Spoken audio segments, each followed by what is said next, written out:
¿Cuál es un secreto que podría meterte en serios problemas si saliera a la luz? Yo solía trabajar en un centro de llamadas de la agencia de impuestos de mi país, ocupándome principalmente de beneficios. El gobierno aquí entrega pagos regulares a personas bajo cierto umbral de ingresos, que no es tan bajo, así que una buena parte de la población recibe esos pagos. Un tipo frecuente de llamadas que atendíamos era de gente preguntando por qué no habían recibido los cientos de dólares que esperaban como siempre. Un día contesté la llamada de una señora que no recibió el pago esperado. Nos llamaba todo tipo de gente, y con el tiempo aprendes a distinguir cuando alguien es legítimo y cuando solo inventa una historia triste, para manipular tus emociones.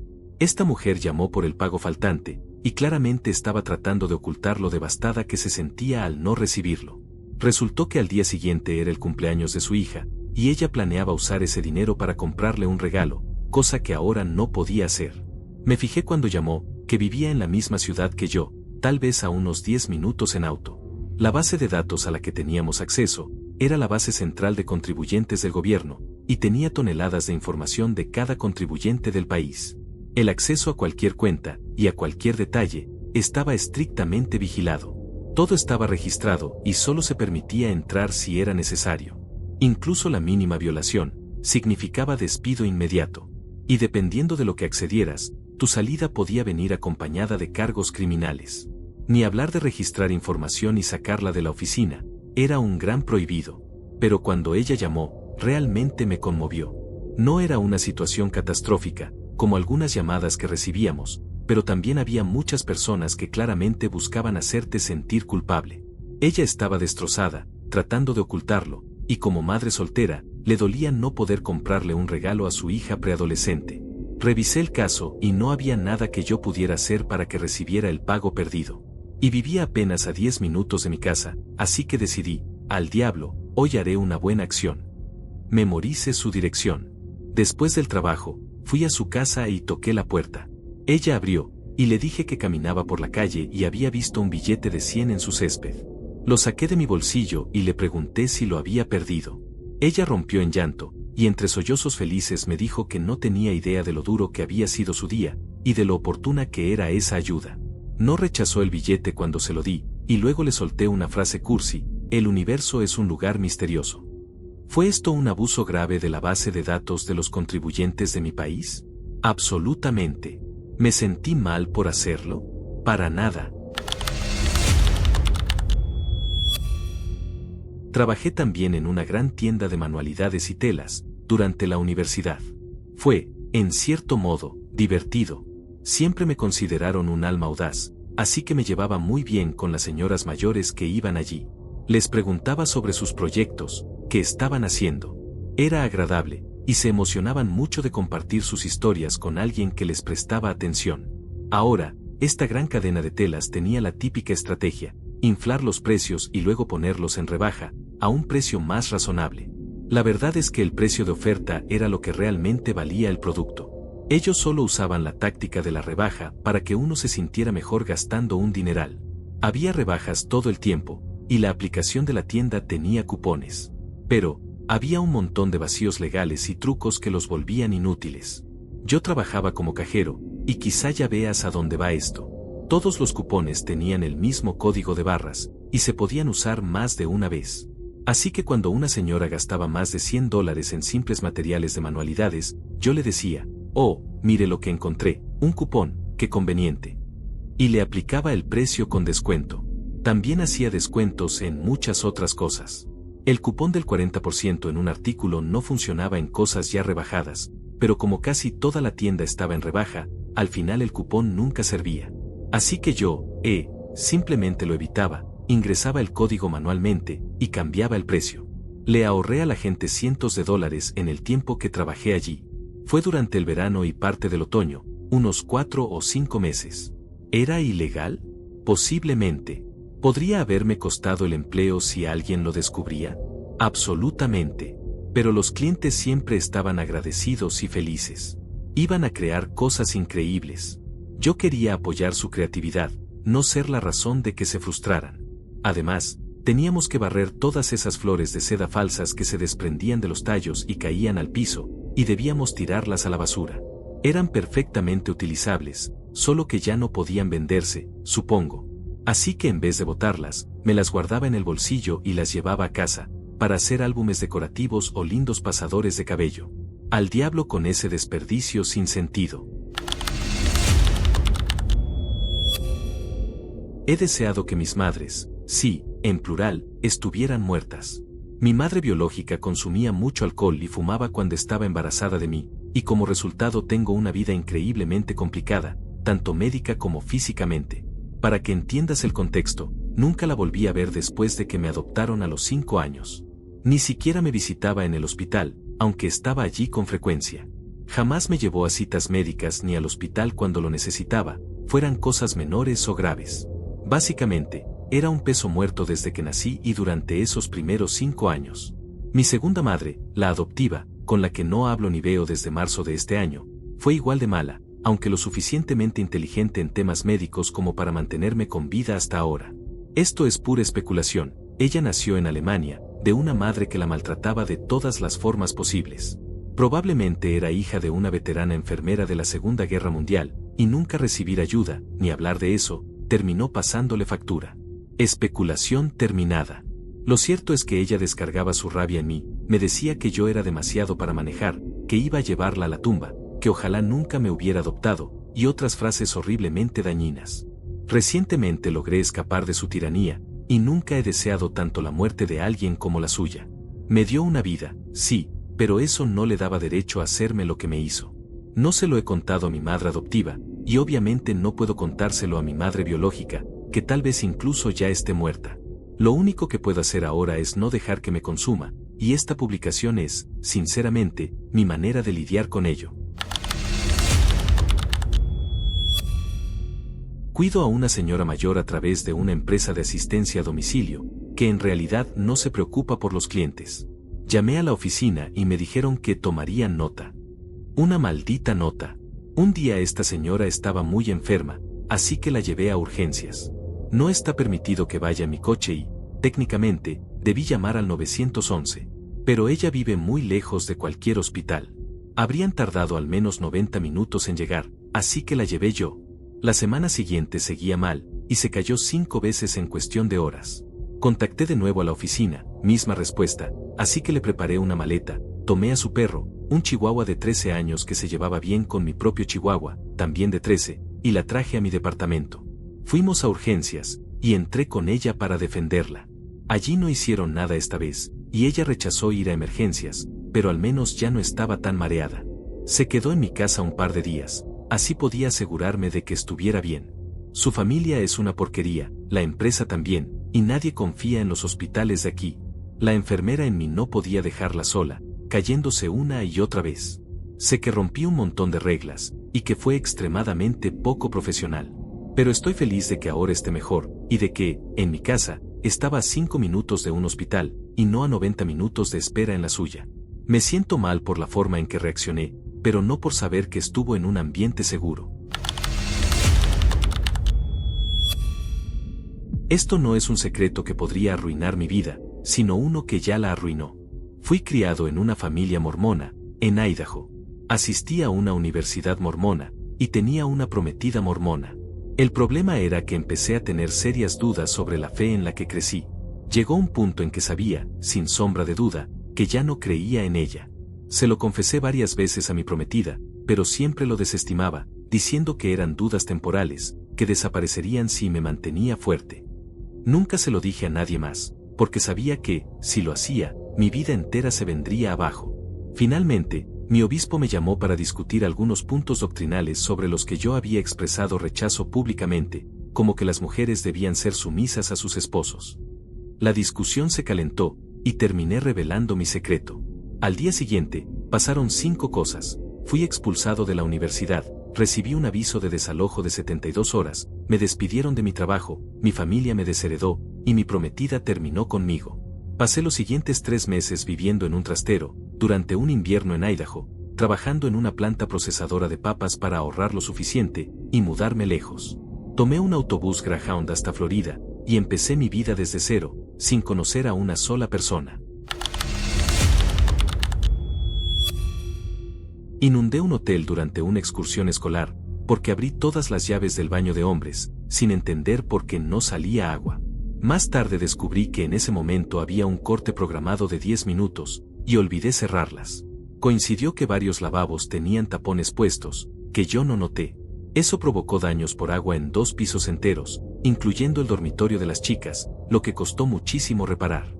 Supongo que por eso los lugares públicos prefieren ahora llaves con botón, en lugar de manuales. Solo una persona sabía que yo había entrado en ese baño, y guardó silencio cuando el profesor interrogó a todos. Yo me negué a decir algo, no quería que multaran a mi familia ni ser ridiculizado.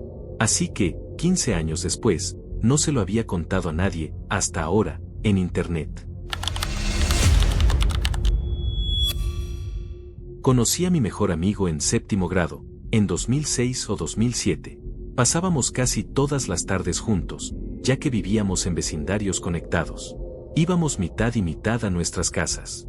Su mamá cocinaba salmón casi cada vez que yo iba, porque una vez dije que era mi comida favorita. La verdad, estaba demasiado nervioso la primera vez que lo preparó.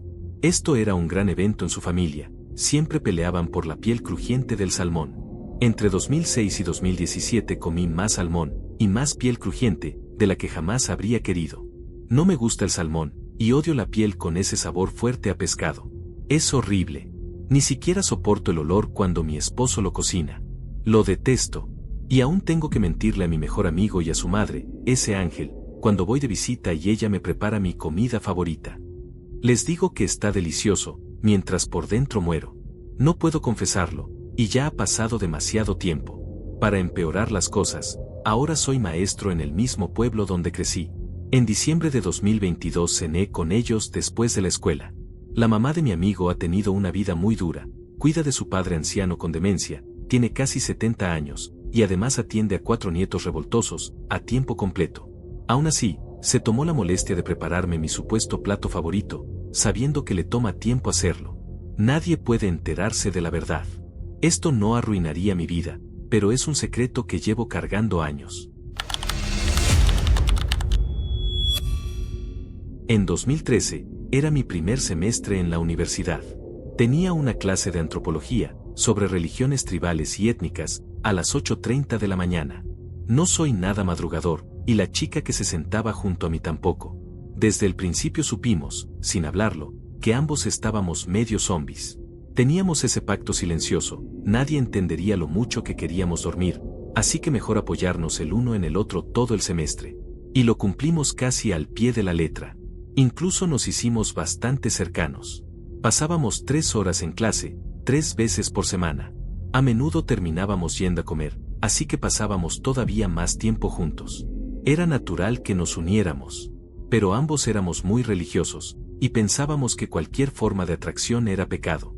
Así que, aunque había cercanía, siempre existía esa tensión rara.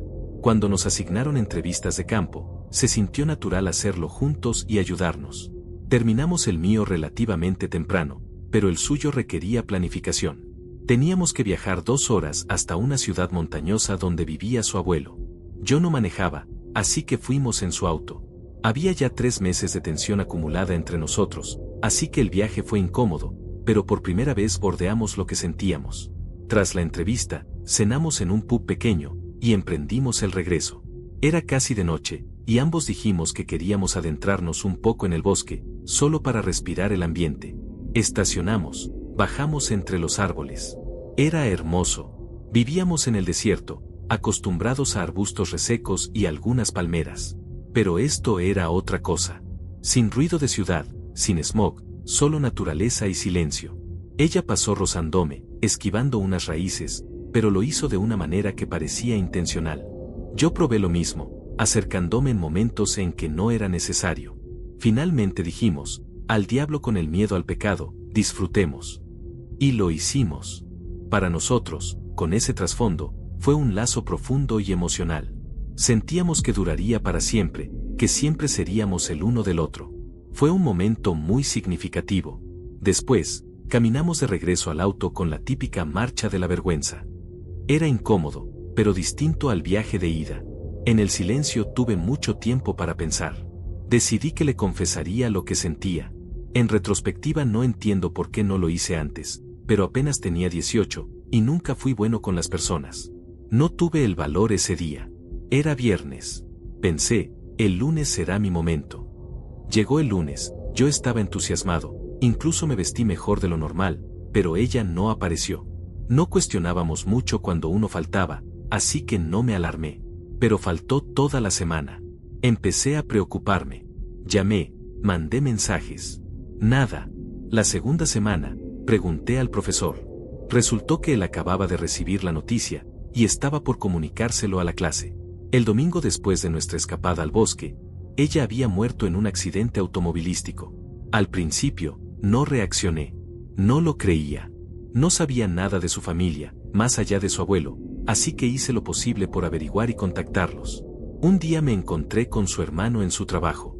Yo estaba visiblemente destrozado, y él también se agitaba al verme así. Decidimos hablar después de su turno. Me contó que ella había estado muy feliz esos días previos. Llevaba tiempo deprimida, pero justo esa semana salía más de su cuarto, se llevaba mejor con sus padres, parecía más animada. Y entonces, un conductor ebrio la atropelló. Ese fue el momento en que lo sentí de verdad, como un golpe en el pecho. Pasé días sin poder hacer nada, sin ganas de nada. Reprobé todas mis materias ese semestre, salvo una. Mi vida se estaba desmoronando. Nunca se lo conté a mis padres ni a mis amigos. Solo sabían que estaba en un muy mal momento, pero no el motivo real. He intentado tener relaciones desde entonces, pero siempre me sentía culpable cuando me acercaba demasiado a alguien, porque parte de mí aún seguía enamorado de ella. Perdí la fe en Dios y en cualquier plan divino. ¿Cómo justificar la muerte absurda de ella en un supuesto plan celestial? Con el tiempo, conocí a otra persona que me ayudó a superar el apego hacia Marisa. Fui bastante honesto con mi nuevo vínculo, le conté mis cargas, y ella compartió las suyas. Curiosamente, la conocí justo en esa época oscura. Y gracias a eso, ahora estoy más en paz con mi conciencia, y con la idea de la existencia. Hoy, mi vida es mucho más sana. Sé que estoy divagando demasiado, pero quizá este sea un buen punto para detener esta parte. Este no me arruina porque ya corté contacto con mi madre, pero sigue doliendo y es un secreto que nunca conté. De niño, tuve asma muy fuerte. Pasaba noches enteras tosiendo sin parar.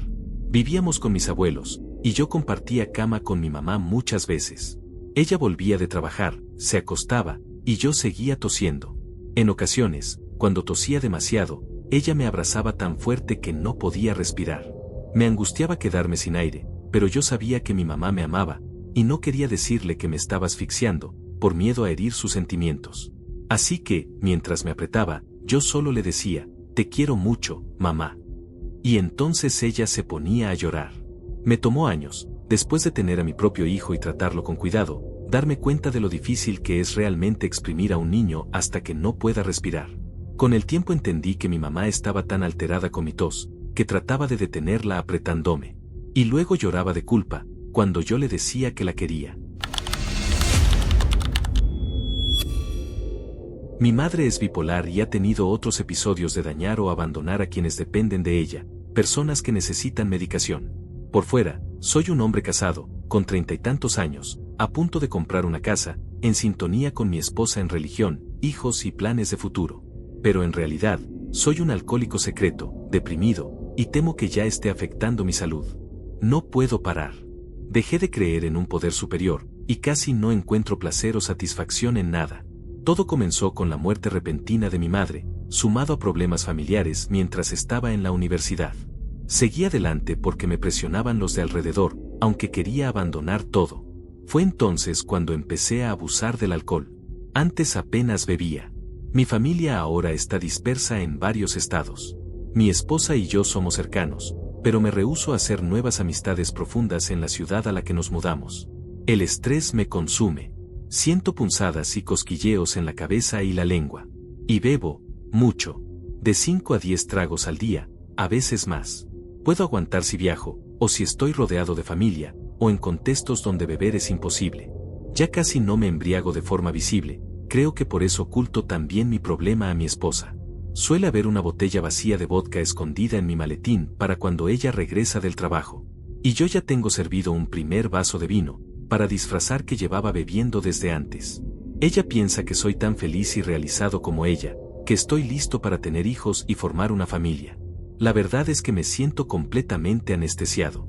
Trato de amarla, creo que lo hago, y pongo toda mi energía en mantener la fachada frente a ella. Pero fuera de eso, no tengo energía ni deseos. Solía ser atlético, aún conservo algo de buen aspecto, pero mi cuerpo se deteriora rápido. Ya no tengo hobbies ni disfruto nada. Solo despierto, voy al trabajo, bebo cuando puedo, y marco los días, esperando envejecer y morir. Intenté terapia y medicación en su momento, pero nada funcionó. Ahora solo trato de que la vida de los demás, sobre todo la de mi esposa, no se arruine como la mía. Pero dentro de mí, siento que ya perdí el tren, que ya no tengo lugar en este mundo. Toda mi vida profesional está construida sobre una mentira, y está a punto de derrumbarse. Tenía 22 años, estaba a mitad de la licenciatura, con una adicción creciente a los opiáceos y problemas de salud mental. Ese verano sufrí un accidente automovilístico, y quedé en muy mal estado físico. Además, descubrí que había sufrido una lesión cerebral traumática. Me dejó confundido, irritable y abrumado por la vida. Quise mantener las apariencias, así que, tras 3 meses de recuperación, intenté volver a la universidad. Pero en la primera semana me di cuenta, no podía con ello. Demasiadas preguntas sobre lo que me había pasado, demasiada ansiedad, y había perdido casi todas mis habilidades para sobrellevar las cosas. Cuando me saturaba, lo cual ocurría a menudo, me sentía enfermo, asustado, y literalmente olvidaba dónde estaba y qué estaba haciendo. Era aterrador y humillante. Perdía casi todos mis amigos. Y los pocos que quedaban, yo creía que me abandonarían si sabían lo mucho que estaba batallando. Así que mentí. Les dije a todos que me iba de maravilla. Cada día salía de casa 6 horas, solo para manejar sin rumbo. A veces estacionaba en un lote, a veces conducía todo el día. Compraba libros de texto usados, baratos, en librerías universitarias, para llevarlos a casa y aparentar que estudiaba. Inventaba historias sobre clases, profesores, tareas, todo, para tener que contar cuando me preguntaban. Me repetía que esto era temporal, que cuando mi cerebro sanara de verdad, volvería al próximo semestre. Pero con el tiempo, las cosas empeoraban. Y cada vez me era más imposible retomar el camino real. Esto duró 2 años y medio. Para cuando debía graduarme, mentí otra vez. Falsifiqué expedientes académicos, inventé excusas de por qué no quería trabajar en el área de mi carrera, y me conseguí un empleo físico, de obrero. Poco a poco, con trabajo constante, mi cerebro empezó a estabilizarse, y mi química interna mejoró. Un día me mudé, y por primera vez en más de 10 años logré dejar la adicción a los opiáceos. Volvía a sentirme parte del mundo, pero seguía cargando con la mentira de mi título universitario. Hice voluntariados relacionados con esa área, y gusté tanto que me contrataron de emergencia, sin pedirme expedientes. Desde entonces trabajo allí.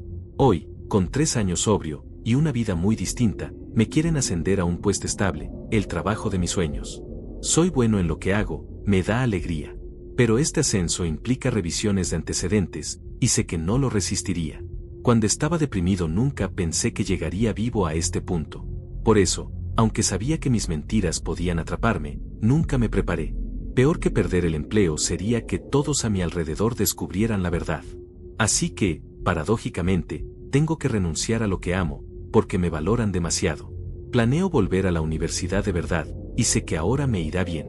Pero la vergüenza y el remordimiento de esta situación, creo que nunca se irán. No soy yo, pero sí un amigo cercano. Estaba con él cuando pasó. Le encantaba forzar máquinas expendedoras en los años 80, para sacar bebidas y monedas. Un día intentó abrir una en una escuela judía, no diré dónde, y sin querer provocó que la máquina se incendiara.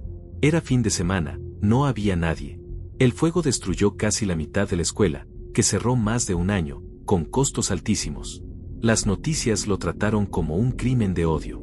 Durante semanas hablaron de ello.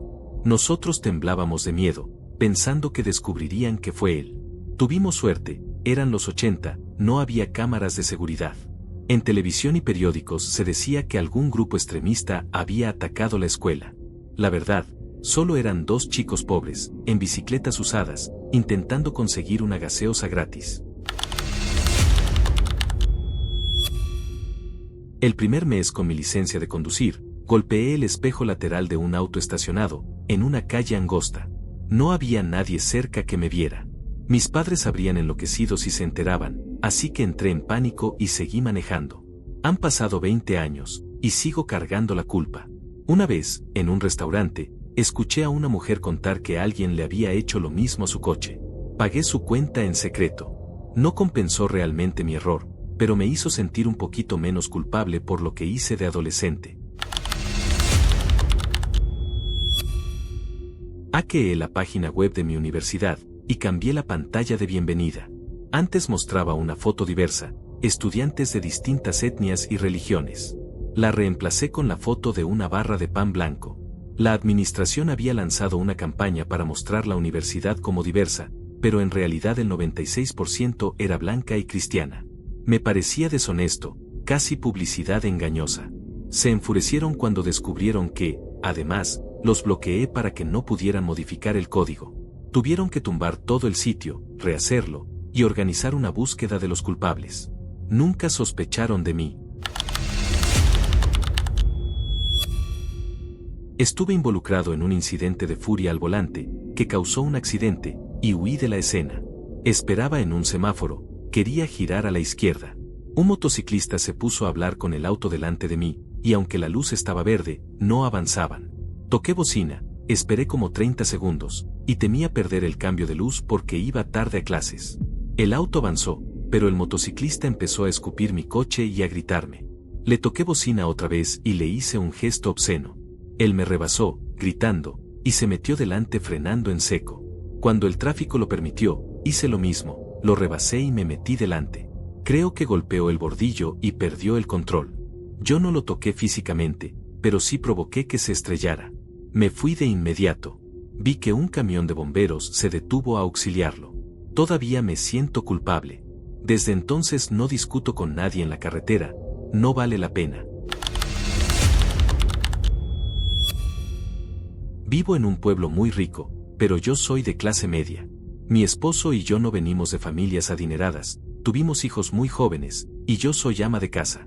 Nuestra hija fue una timonel muy talentosa en la secundaria. Acaba de graduarse.